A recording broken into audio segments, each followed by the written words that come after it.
Okay, mga boss, madam, yan. Kakatapos lang namin. Nagkabit ulit kami ng Frado Grill. Medyo napahirapan kami dito kay boss.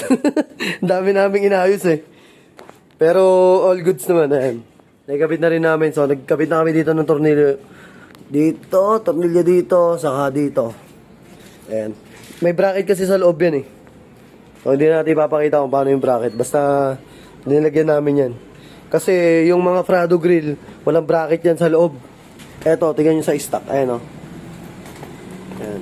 So, may bracket siya dito. May lagayan siya dito. Tapos dito. Ayan, may mga clip.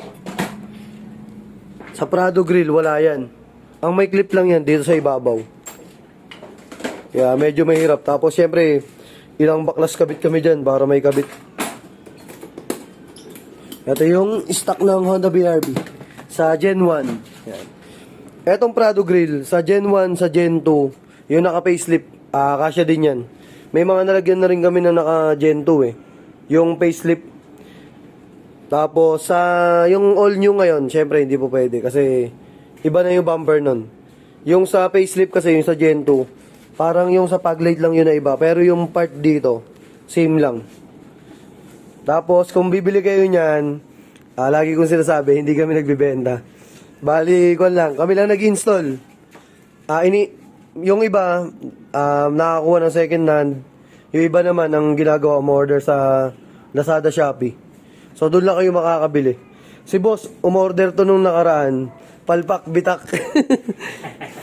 Sang seller mo yung nakuha, boss? Indonesia. Indo. Shopee, Indonesia. Tapos eto, second hand nakuha ni boss. Tapos nakakuha na.